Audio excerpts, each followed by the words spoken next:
Hey everyone, Gabriel here, and in this video I'm going to be talking about how this new store is making me $1,400 a day in profit completely on autopilot. And by that I mean that I'm only spending 15 to 30 minutes a day working on this store, and everything else is completely taken care of, completely automated.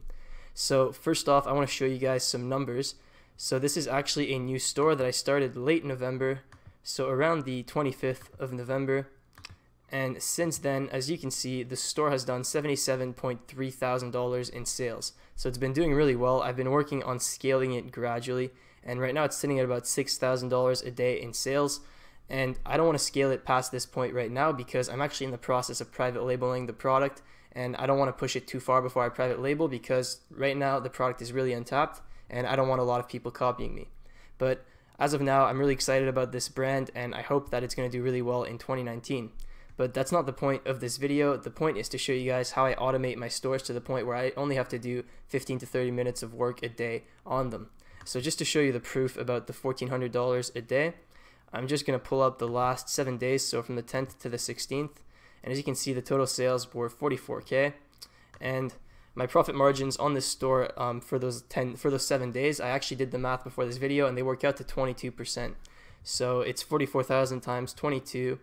And then divided by 7, so $1.38 thousand a day in profit, and that's pretty much with 15 minutes of work a day. So it's really not bad, and I'm going to be showing you guys exactly how I automate everything in this video. So without further ado, let's get right into the content. So when you start scaling a dropshipping store, there's 3 main tasks that you need to take care of that are going to take a lot of time and that you want to automate as soon as possible so that you can start focusing on the higher level stuff. Number 1 is customer service. Obviously, as you start scaling, you're going to get a lot of messages, a lot of emails, a lot of comments, and you want to have a team in place to respond to all of those in a timely manner so that your customers aren't upset, you don't get a lot of chargebacks, etc. Order fulfillment is also something that starts taking up a lot of time as you start scaling, especially if you don't have a good system in place. So like if you're ordering from AliExpress or another similar supplier where you have to put in each order one by one, this is going to take a lot of time. It's really inefficient, and that's another thing that you want to automate as soon as possible. Lastly, marketing is another time-consuming task, right? Especially when you're scaling. Most of you know that once you start scaling, it's not just like you leave your ad sets going and everything goes well. You have to manage them every day, kill bad ad sets, create new ad sets, and so this takes a lot of time, and this is another task that you can partially automate to make your life easier. So I'm going to break down each of those 3 tasks one by one and show you guys how I automate them. First up, automating your customer service. Now, the way that I like to set this up is to use a software called Zendesk, which is a customer service software, and it integrates seamlessly with Shopify, so it's really easy to set all of that up. And once you've got Zendesk, Zendesk allows you to keep things really organized. So it uses a ticket system, which is what most companies use for their support, right? So Zendesk is a really big company, and having this ticket system is going to help you keep things organized. And another thing that you can do with Zendesk that I use a lot is macros. So macros are basically pre-written responses to email. So you can have a macro for every scenario that happens often, and then your customer service agents can just apply that macro and reply to emails in seconds. So I'm just going to quickly show you my Zendesk and what the macros look like so you get a better idea of what I'm talking about, because I understand that this might be confusing for beginners. So these are the macro settings on my Zendesk for the store that I was showing you at the start. And so I have all these macros made, so I didn't actually have to make these myself. My customer service made these. So what I tell them to do is I tell them to make macros for whatever scenario keeps on happening based on our refund policy, based on our shipping times, and everything that I train them to do. So whenever they have questions that keep recurring or a problem that keeps happening, they'll make a macro for it, and then they can just apply that macro whenever they need to respond to someone. So these are just a few of the macros that I have, right? Basic, business days, cancel before dispatch, cancel too late, cash on delivery, so people asking like, can I pay with cash on delivery, change address, if it's before the dispatch or if it's too late, charged extra, so people that email us, they say, yeah, I got charged extra, and that's because of the conversion rate between currencies. So all these different problems that happen all the time, like delivery tracking not active, all this type of stuff, we have macros for every possible scenario. So this allows my customer service representatives to easily respond to emails and do it a lot faster. I also have a few tips when it comes to actually hiring your customer service representatives. So number one is that you want to hire them on Upwork.com. In my experience, that's the best place. All you need to do is you post a job and you explain what you need them to do, and you'll get a ton of applicants, and you just need to select the best ones. So a few tips here. Number one is that in my experience, the best price range is around $7 to $8 per hour. You're going to get a lot of applicants who offer a lot less than that, and usually you get what you pay for. So those people aren't going to be fluent in English. They're not going to be attentive to details, and so the quality of the work isn't going to be that good. So what I like to do is I like to pay a little bit more and get someone that has a lot of experience, with Shopify, with dropshipping, with Zendesk, and so someone that's really going to be able to help me out and take care of things independently without always having to ask me what to do and things like that. So $7 to $8 per hour is, that sweet spot that I found that I usually pay for my VAs. Now, like I just mentioned, you want to only hire people with experience using Zendesk. The reason being is that, especially if you don't know how to use Zendesk, they can do a lot of things with Zendesk that you wouldn't even know about. For example, the macros. I didn't set up any of those macros myself. Just the customer service representative that I hired has a lot of experience with Zendesk, and so she set all of that up by herself, and it's going to save a lot of time. It's going to save me money, right? Because now that she has those macros, she can reply to emails faster and not waste time, and I pay hourly, so everyone wins. So hire people with experience. It's definitely worth it. Now I want to show you the job posting on Upwork that I put up to hire this representative that I'm talking about, so you guys get a better idea of what kind of job posting you need to put on in order to get some good customer service reps. So this is the job posting that I put up on Upwork, and it's pretty simple. So all I'm saying is we're looking for an expert customer service representative with experience working in e-commerce. We currently have one experienced member on our customer service team, and we are looking to add a new member. You will be trained by our current customer service representative. When you apply, please include the word blue. So this right here is a really cool thing that you can do, and I do this with all my job postings. So I put in a word like this: when you apply, include the word blue, and I put it in the middle of the job posting, because what you get a lot on Upwork is people who just spam a ton of posts just trying to get any job possible, right? And that's what I mean with the low quality VAs that are going to offer a really cheap wage but aren't actually good workers.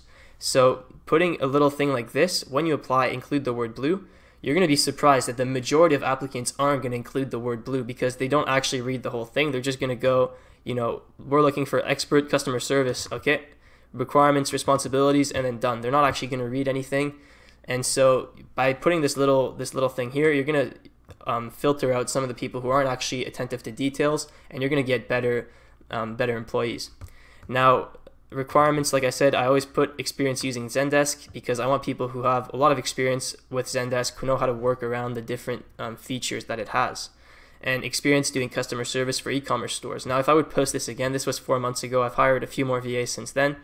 I would probably say experience doing customer service for a dropshipping store, so that they actually have experience dropshipping. They know that it's coming from China. There's slow shipping times. They have experience dealing with angry customers and that type of thing.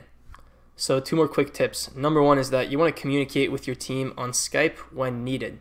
So what I like to do is I'll set up a group chat for all my customer service representatives for one store. I'll put them in one group chat, and then whenever they have an issue, they're going to put it in that group chat, right? And hopefully what happens is that another one of the customer service representatives from that store can help them out, and so I don't have to do anything. And that's usually what happens for 95% of issues. Now, for the odd issue, I'm going to have to step in and tell them how I want to solve a specific issue. And so that only happens once in a while, but you do need to communicate with your team on Skype in order for everything to flow correctly. Now, the last tip that I want to give you guys is that you want to put a lot of work training your first customer service rep, and make sure that it's someone that has a lot of skills and that's really good at what they do. And by doing that, your first customer service rep can kind of be the customer service manager for your team. And as you start growing and adding more customer service representatives, you can count on that first person you hired to train your new customer service representatives and to handle the issues that they have when they're just getting started. And so that's exactly what I did. I found one really good customer service representative and got him to train all my new customer service reps and to take care of them. And so that minimizes the amount of work that I actually have to put in into managing my customer service team. So now I'm going to talk a little bit about how I've been automating the fulfillment for this new store. So what I've been doing is I've been using a dropshipping agent, which is what I do for all my dropshipping stores. I've talked about this in my video, Best Alternatives to AliExpress, so I'd recommend watching that one if you haven't yet. But yeah, by using a dropshipping agent, I'm able to really streamline the fulfillment process, especially since I'm focusing on just one product. So this is a one product store the one that I showed you at the start of the video. And so it makes it really easy to do fulfillment. So what I'm doing is I'm paying my agent ahead of time. So I'm sending him money ahead of time, and so that he can stock the product. So he has a lot of stock of this product at all times. And so he can ship out all my orders within 24 hours without any delay. And the way that I'm automating this is that he is using an ERP system that he connected to my store. And so what an ERP system is it's basically a two-way integration between his warehouse and my Shopify store. And what happens is that all my orders come in real time. They get shown on his end, right? So he sees my orders coming in on real time, and he can package them, ship them, and as soon as they're shipped, he's going to upload the tracking number and mark the order as fulfilled on my store without me having to do anything. So before, when I talked about dropshipping agents, I mentioned that you have to do it with Excel sheets, and that's another way to do it, and that's what I've been doing for a long time in the past. But now I've been testing this new ERP system that he told me about, and it makes things a lot easier, right? Like, so now I literally don't have to do anything for my order fulfillment. I don't have to send in new orders with an Excel sheet every night. It's completely automated, and all I have to do is make sure that he keeps the product in stock and that he has enough funds to keep buying the product, right? So that's literally all I have to do, and my order fulfillment is completely automated. So I'm going to quickly show you what that looks like on my store. So there isn't that much that I can show you on my store without revealing too much about my product, but basically this app right here, Dian Xiaomi, is this ERP system that I'm talking about. And once this app is installed, so I just gave him temporary access to my store, he installed this app, and now this is a two-way integration like I mentioned. So all my orders are automatically going to go to him, and then he can also push back the tracking numbers and mark my orders as fulfilled once they're shipped. So this saves a ton of time. And as you can see here, there's 986 orders processing. And the only reason for that is that it's the weekend, it's Sunday right now, and so all of those should be shipping out and fulfilled tomorrow. So this is a really great system, and it saves a lot of time. I don't have to do anything for fulfillment. So if you're at the point where you're getting over 50 orders per day consistently and you're looking for a dropshipping agent, just shoot me a DM on Instagram and I'll be glad to refer you to mine. So now, automating marketing. This is probably the toughest one out of all three tasks to automate, right? Especially when you're just getting started and testing different things. One thing that you can do is you can outsource it to an ad agency. I have tried this in the past and I wouldn't recommend it. It's really expensive and the results aren't that good, and the agency just doesn't share the same passion that you have. So like, if you're really trying to scale, make this a big thing, they don't really care about that, right? They just want to meet the benchmark return on ad spend and just make sure that they're doing a good enough job to stay under contract with you and make their monthly fee. So ad agencies, not really recommended for Facebook ads. And for beginners in general, it's much better to learn how to do the marketing yourself, especially because with dropshipping, you're essentially just a marketer, right? That's the main thing that we are. We're marketers. And so it's really important to learn the marketing yourself. However, during the scaling phase, and once you've already kind of found what's working and you're just trying to spend your money effectively and scale effectively, you can automate a big chunk of it. And that's what I'm going to be talking about. So right now I'm only spending about 15 minutes a night creating new ad sets. And when I said at the start of the video that I'm spending 15 to 30 minutes a day working on this store, that's pretty much all I have to do every day, is just create a few new ad sets every night. And this really doesn't take a lot of work. Usually what I'll do is I'll just duplicate some of the ad sets that are working the best. I'll try some ad sets that are similar to what's working, and I'll make some new lookalike audiences. And this really only takes about 15 minutes a night. And how I manage all of this during the day, so during the day I don't look at my Facebook ads at all. I don't have to worry about them. What I do is I use automated rules. And automated rules allow you to kill ad sets that aren't performing well during the day. So like ad sets that are basically wasting you money. And you can do automated rules for all kinds of things. And Facebook has a built-in feature for making automated rules, but that's not what I use. I use a tool called RevealBot. And RevealBot is a pretty expensive tool, so it's not for complete beginners, but it lets you really to set up some complicated automation rules for your Facebook ads, and basically saves you a lot of time, especially when you're scaling and creating a lot of new ad sets every day. So I'm going to quickly show you what my RevealBot setup looks like, and hopefully that's going to be insightful for those who are interested in automating your marketing. And there's a free trial for RevealBot, so you can also check it out if you're interested in RevealBot. I'm not associated with them in any way. I just like the tool, and I think that you guys should give it a shot if you're spending a lot on Facebook ads. So this is RevealBot. This is the platform that I use for automated rules. And right now I've got two rules running, so I'm going to show you what they're doing. So the first one is broad $50 optimization, and what this rule is doing is it's only applying to one campaign in this third ad account, and this campaign is composed only of $50 ad sets, so different audiences that I'm testing, and there's a ton of $50 ad sets in that campaign, and most of them are doing well if you average it out over a couple of days, but some days some of those audiences might not perform as well. And the goal of this optimization is to pause the ad sets that aren't doing well early on, so that I don't waste money on those ad sets on a given day where they're not performing well. So these are the rules. So basically I've got a bunch of tasks, that's what they call them. Each one of these is a task, and the collection of all those tasks makes up a rule. So I'm going to show you what this rule does. So the first task here, it checks if an ad set has spent over $3 for that day, and if it has, it needs to have at least 2 view content. So if it has less than 2 view contents, but it's spent over $3 and it doesn't have any add to carts or any purchases, it's going to pause that ad set. So just to explain that again, if it's spent over $3 today and there's less than 2 view contents and there's no add to carts or no purchases, it's going to pause that ad set. Now these numbers are based off my KPIs, key performance indicators. So you need to know what numbers you're willing to spend on a given day. So it's important, right? Like you don't want to just copy these rules for your own store because it might not work for you. Like I pick these numbers based on the data that I have on how much I can spend on these ads. So another task is if it's spent over $6 today and there's less than 4 view contents and there's no add to carts or no purchases, again, it's going to pause that ad set. If it's spent over $12 today and there's less than 2 add to carts, less than 1 purchase, so there's no purchases and there's only 1 add to cart or no add to carts, it's going to pause that ad set. So this one, if it's spent over $16 today and there's no purchases yet, it's going to pause that ad set. This one, if it spends over $28 and there's no purchases, it's going to pause that ad set. This one, if it's spent over $42 and there's less than 3 purchases, it's going to pause that ad set. And this one, this is the last task for this rule, if it's spent over $49, and so basically if it's spent the majority of its budget for the day and the ROAS on that day is less than 1.6, which is a little bit higher, but it's around my break-even point. So anything below my break-even point, I'm going to cut it out every day. And so that's what this rule does. It basically optimizes my campaign with a bunch of $50 ad sets, and it's going to pause the ones that aren't doing well on a specific day. But now I've got another rule that complements this one, which basically reactivates ad sets that were turned off by this first rule, but that should be turned back on because in the last few days they have a good historical performance. So I'm going to show you what that rule does. This one, it checks every 30 minutes, but it only really needs to check once a day, but it checks every 30 minutes. I could change that.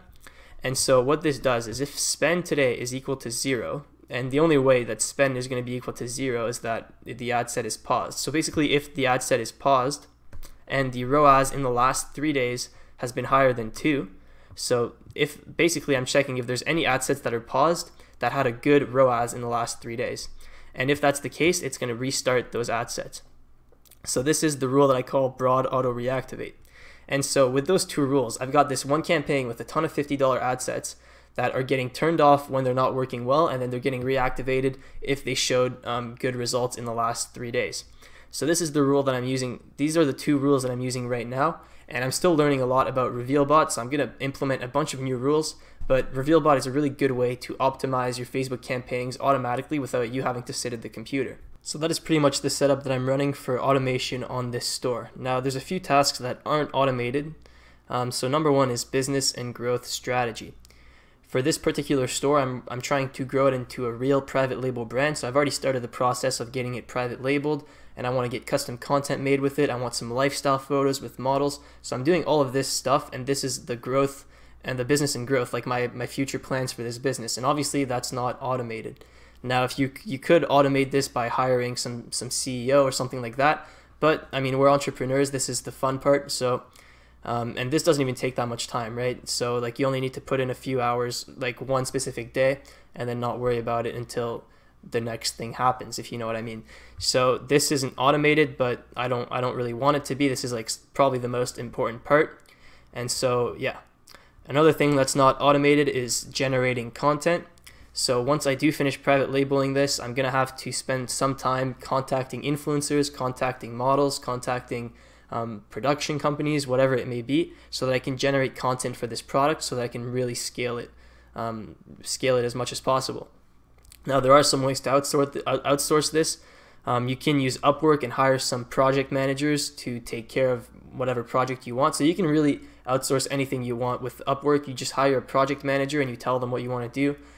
But if you're trying to save money, or if you just think that you're the most qualified to do something, it doesn't hurt to do it yourself. So that's why I'm doing these things myself. Like business and growth strategy, I think that I'm the most qualified because I have the vision for the brand and I know exactly what I want to do. So I don't want to just outsource it to someone else. Same thing with generating content.